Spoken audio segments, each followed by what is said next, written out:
Forget the puffery of the SA20, it's exciting times for the Protea's Test side. Under coach Shukri Conrad, we're seeing 3 young players flex their talent and muscle. In Tristan Stubbs, South Africa have potentially the most thrilling player in a generation. Although cut from different cloth, Tony de Zorzi and Vian Mulder aren't far behind. Welcome to the Luke Alfred Show. I've 30 years of experience on the front lines of sports journalism, covering some of the biggest games in cricket, rugby, the FIFA World Cup, and even the Olympic Games. Come and join me as we learn about some of the greatest sports stories you've never heard. I'm Luke Alfred, and welcome to the show. Watching a team roll together is one of the great mysteries of sport. It is a mystery because, ultimately, it is difficult to be definitive about the mixing of disparate elements. It is, I think, finally impossible to be final about chemistry. What makes 2 cricketers run well together between wickets? What makes a centre pairing click? What ineffable ingredients make for the unspoken bond between a wicket-keeper and his first slip? What makes an out-and-out striker and a withdrawn number 10 a winning combination despite their public loathing of one another? Exactly this was reputed to be the case between Andy Cole and Teddy Sheringham at Manchester United. Such things might forever remain mysterious. In a way, it is right that it does. Mystery is good, because in a world that purports to know everything about everything, it is good to be reminded that perhaps we know less than what we think. Mystery adds to sport's swirling depths. It is also good because the entire rolling edifice of international sport is anti-mystery. There is too much sport for one. Seasons are long. Formats are convoluted. Schedules are relentless. Where there is too much of something, there is a flattening, a taken-for-granted element. Where there is feast, conspicuous consumption in other words, there is seldom any room for subtlety. Why behave modestly when you can pile your plate high with food? While it is difficult, finally, to be final about chemistry, we should at least try, and note that there is a mystery unfolding before our very eyes with the South African Test team under Shukri Conrad. Yes, South African Test cricket has been an ordinary meal with 1 or 2 mouth-watering side dishes in recent years. History, I think, will see Mark Boucher as a far less instructive a coach than Mark Boucher thought he was. This suggests 2 things: that brilliance and longevity as a player is not enough as a modern coach, and that, secondly, the cult of personality in whatever walk of life can be a dangerous thing. For months, I thought that the man who took over from him, Conrad, was continuing this tradition. I instinctively disliked the idea of dropping a player, whether this be Dane Pitt or Matthew Breetzke, for example, after only 1 test. To be fair to Conrad, however, when you only play in 2 test series, you don't have the luxury of time on your hands. Over the last few months, my view on Conrad has changed for the better. After the 2 test wins in Bangladesh, I'm beginning to think differently, with the Proteas taking shape under his guiding hand.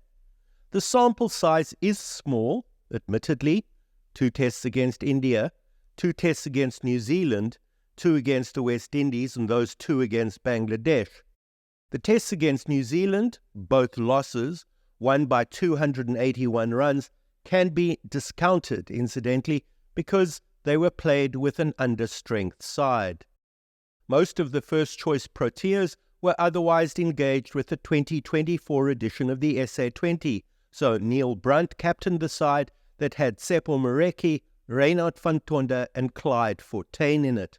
None of them, with the exception of the perennially underrated Ruan de Swart, with a first-class batting average of nearly 49, are likely to play for South Africa again. If you extract the 2 tests against New Zealand from the 8, the Proteas' record is played 6, won 4, drawn 1, and lost 1. This includes a win against India at home, a loss against India, and an away win against the West Indies over the winter. More important than the numbers is the fact that a side is beginning to take shape. This is even more remarkable when one considers the recent wave of retirements, which includes Quinny de Kock, Dean Elgar, and Heinrich Klaassen. Of the three, Klaassen's was the most upsetting to local fans serious about their cricket, because we will now never know what Klaassen could do over 5 days. The record shows that he played 4 tests. After 4 tests, remember, Jacques Kallis's international career was hanging in the balance. Retiring after 4 tests leaves only a glut of never-to-be-answered questions and the sad taint of what could have been. Miraculously, given Elgar and de Kock's reach as Test cricketers, with 140 combined tests and 20 Test centuries between them, South Africa have managed to find adequate replacements. It might not be quite a like-for-like thing, but in Tony de Zorzi, Tristan Stubbs, and to a lesser extent David Bedingham, who was part of the mix when Elgar was still playing, South Africa now has a top order worth its name. Or, if that seems a tad boosterish, they now have a top order who are giving indications that at some point in the future they might be worth its name. De Zorzi first. Currently, de Zorzi is one of an elect group of players who has a test average above his first-class average. It's a close-run thing, admittedly, but his test average, just below 40, is slightly above what he averages when he puts on his blue Western Province cap. What this means is that he's at home in the rarefied surrounds of Test cricket. He already has a Test century under his belt, after having promised one in the Caribbean in the winter, and looks temperamentally well suited to the form. A tall left-hander, de Zorzi plays late, well under his eyes, and at 27 is no wet behind the ears puppy. He has now played 8 tests, with his 5th against the West Indies in Port of Spain in August, where he scored 78 and 45, the pivot upon which better things revolved. Although he probably hasn't scored enough hundreds, 8 in 71 first-class matches, Africa is not for sissies if you're an opener, he would appear to be part of Conrad's future plans. Very much part of the future, perhaps the future, is swashbuckling Tristan Stubbs. 2 things strike one immediately about Stubbs. One is straightforward but bears repeating. He loves playing cricket. I first saw him not as a batsman for the Warriors, but as an outfielder. Even in the prosaic surrounds of the boundary rope, listening to the bellowing of a solitary drunk spectator, Stubbs radiated a kind of "don't try to keep me out of the game" intensity. Second, Stubbs is the epitome of the current all-format international cricketer because he has no hang-ups about the sanctity of Test cricket. He can reverse sweep an off-spinner off ball 1 if he sees a fielder behind point on the offside and thinks that the shot is on. This is what makes his infectiousness so infectious. Stubbs loves cricket. After watching him, it is impossible not to love cricket too. Given that cricket is sometimes difficult to love, and given that Cricket South Africa themselves don't always deserve the love, finding the love is a lovely thing. I say, bring it on, although I must also take the opportunity to say that batting Stubbs at 3 in the Test side seems like it is taking optimism just a tad too far. There is a third Test cricketer who has come along in leaps and bounds in the last 18 months, and his name is Wiaan Mulder. Mulder made his Test debut against one of this summer's incoming tourists, Sri Lanka, at St. George's Park in February 2019, amidst talk that he was the real deal.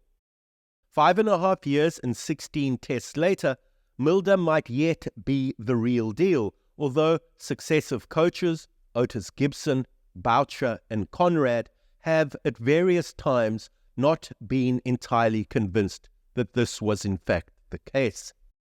Leaving aside the issue of whether Mulder has received a bum deal for not being the real deal, there is evidence that things are changing, and what we were encouraged to see in Mulder way back when is exactly what we are seeing in him right now. Confidence is not gained in a piecemeal way, it's gained cumulatively. It's probably artificial to say this was the time when Mulder came of age as an international cricketer, but I think we could do worse than single out this year's SA20 as being good for Mulder's cricketing self-esteem. He played, if you've forgotten, for the Durban Super Giants, alongside Klaasen, Reece Topley, and the massively underrated Afghani cricketers Naveen ul Haq and Noor Ahmad. The Giants finished in second place in the log, which drew them against the Sunrisers Eastern Cape in the first qualifier. This match they lost, meaning they played against the Joburg Super Kings for a place in the final. They beat the Kings, but had the misfortune to lose again to the Sunrisers Eastern Cape, the second time in 4 days, by 89 runs in the final at Newlands. Mulder, however, rather than Klaasen or, say, John Smuts, top-scored for the Giants in both matches against the eventual champions. He finished just inside the top 10 highest scorers in the competition, with just under 300 runs and a strike rate of 157.14, which is above Jos Buttler's and Rassie van der Dissen's. Like De Zorzi, Mulder scored his debut Test 100 against Bangladesh a month ago, a milestone many had been hoping a long time for. As in Stubbs's debut Test 100 against Bangladesh, the innings was notable for its audacity. Neither player is prepared to bow down before the high altar of Test cricket when a cheeky lofted drive suggests itself as an alternative. Mulder's Test numbers aren't the kinds of things you want to be entertaining strangers with. In point of fact, you might not want to be exposed to them on a dark, cold night at all. But he's only 26, will get better, and because he started off so young, already has well over 4,000 runs and a shade under 200 first-class wickets in 82 matches under his belt. That's nothing to be sniffy about. For the time being, the selection quandary for the all-rounders berth in the Test side seems to have been solved in Mulder's favour. All well and good, except that Marco Jansen cannot be kept out of the side indefinitely, although what side exactly he can't be kept out of is probably more germane to our discussion. Both are all-rounders, but I'm not sure if we are arguing like for like. Jansen, theoretically at least, is a more destructive cricketer, which suggests that short-form cricket is his natural home. Even as I say these words, however, I'm not sure whether that's either accurate or fair to either player.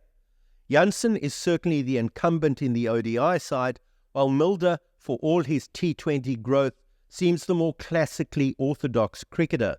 Mulder for Tests, Jansen for ODIs, and the two to battle it out for the same place in the T20 side? Forgive me while I interrupt a sports story to tell you about the Luke Alfred Show Patreon. As you may know, being a writer is not the most lucrative career choice. Please consider making a small donation to keep the show going at patreon.com/The Luke Alfred Show. But for now, let's get back to the story.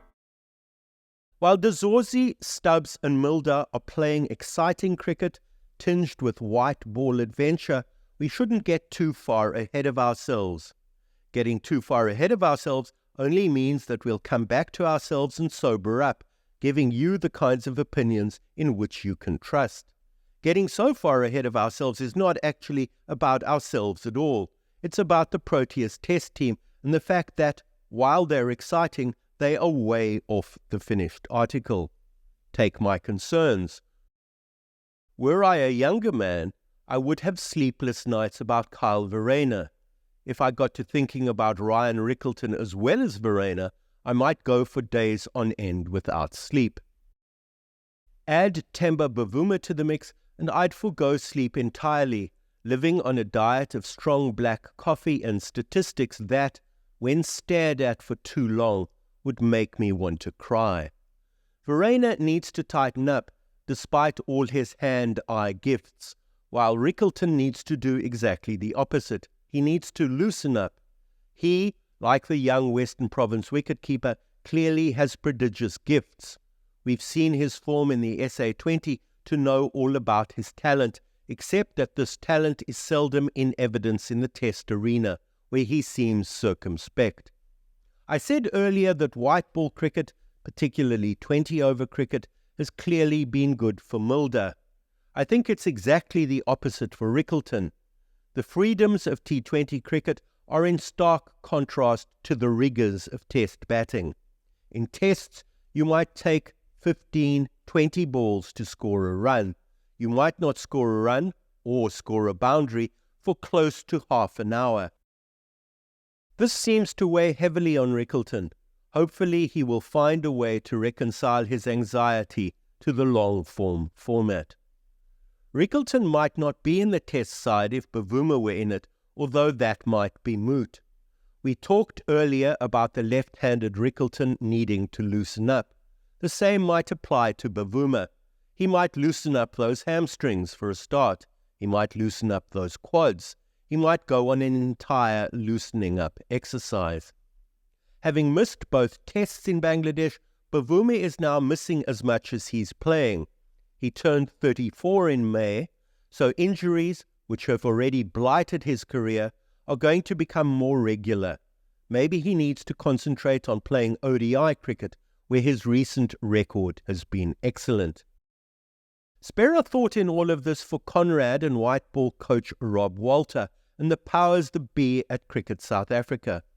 Cricket, with its alphabet soup of 10 and 20-over competitions, its 3 formats, its wall-to-wall matches somewhere around the globe, is very difficult to administer. One of the reasons for this being that the players have so many alternative sources of employment, and those sources invariably pay good money and don't make excessive demands on your time. Take the case of Tabriz Shamsi, the so-called magician. The wrist spinner, we were told, opted out of his national contract with immediate effect at the beginning of October. The reason? We were told that he wanted the freedom to pursue lucrative T20 opportunities around the world and, at 34, felt that the time had come to put his future first. At the same time, he was at pains to point out that he was still available for national selection. Note the contradiction. No national contract, but still national hope. The problem is this: his national availability is purely notional. He isn't going to be noticed by anyone important when playing in the Caribbean, the US, and the Emirates. Who would administer a game in which the players want to close a door but keep it slightly open at the same time? I mentioned earlier that Mulder made his Test debut against Sri Lanka in February 2019. Mulder will be coming full circle later this month because he's likely to be playing against Sri Lanka again. This time round, like what was the case 5 years ago, the 2 tests against Sri Lanka are at Kingsmead and St George's Park, respectively. In case you've forgotten, the 2 tests against them in 2019 showed South Africa at her most abject. South Africa lost both tests against a far-from-brilliant side, with 259 being her highest total over the 4 innings in the 2 tests. Had it not been for Faf du Plessis and de Kock, in fact, that disappointing reading would have been even worse. As a result of not scoring many runs and not taking sufficient Sri Lankan wickets, the Proteas were well beaten. It was the first time Sri Lanka had won a series on South African soil. It didn't show the Proteas in their finest bloom. Any day now, and the Sri Lankans are here again. Unlike what was the case in 2019, the upcoming Summer of Love takes place within a determining context, that context being the World Test Championship. South Africa currently lies 5th in the World Test Championship, but only fractions separate her in 5th from Sri Lanka in 4th and New Zealand in 3rd. Australia and India occupy the top 2 places. They aren't so far out of reach that the chasing pack might not haul them in over the next 6 months of Test cricket. We do ourselves no favours in dismissing the Sri Lankan team. After losing 2 successive tests at home to Pakistan in the winter of 2023, they have recently won 5 tests out of 7. This includes 2 home wins recently against New Zealand, 2 away wins against Bangladesh, and a consolation win in England against England at the Oval after the series was lost. The conclusion to be drawn from the statistics is that they are, like South Africa, a developing side, tough to play against at home and beginning to show the necessary cussedness to succeed in Test cricket. And they have several players to watch. Prabhat Jayasuriya, a left-arm spinner, took 9 wickets in the first Test against New Zealand in September in Galle. And in Kamindu Mendes, a left-hander, they had the player of the series in the Tests against England 5 months ago. Mendes, like de Zorzi, has only played 8 Tests, but he created a stir in England for a big century in Manchester. How he adapts to the relative pace of Kingsmead in the first Test will be interesting to see. Surely, given these teams' relative strengths, a better venue than St George's Park could have been found for the second Test. South Africa lost at Kingsmead against Sri Lanka last time round, too. So there we go. The rocket scientists of CSA are at it again, launching a probe into space without checking on the oxygen supplies in the module first. It might all turn out okay, but Sri Lanka's players will remember 2019 with fondness, having won brilliantly in Durban thanks to Kusal Pereira's 153 not out, an innings du Plessis rightfully described at the time as, quote, brilliant. At St George's in 2019, the hosts were bowled out for 222 and, wait for it, 128, with Kusal Mendes, who will be here again this time round, scoring 84 not out for the defining innings of the match. With World Test Championship points at stake, you might have thought that a Highveld venue, encouraging pace, might have been chosen. Bloom anyone with South Africa, here's a cheeky thought, playing Kagiso Rabada, Nandre Burger and Gerald Coetzee, giving the Lankans a little chin music. And it wasn't a bad South African side in 2019 either. Hashim Amla and Dale Steyn were both in the side, as were Dean Elgar, Aidan Markram, Temba and Quinney, who took the gloves. Duan Olafia has conspicuously fallen off the radar since, but in many ways the side had a familiar feel. It was surprising they gave away the second Test with such generosity.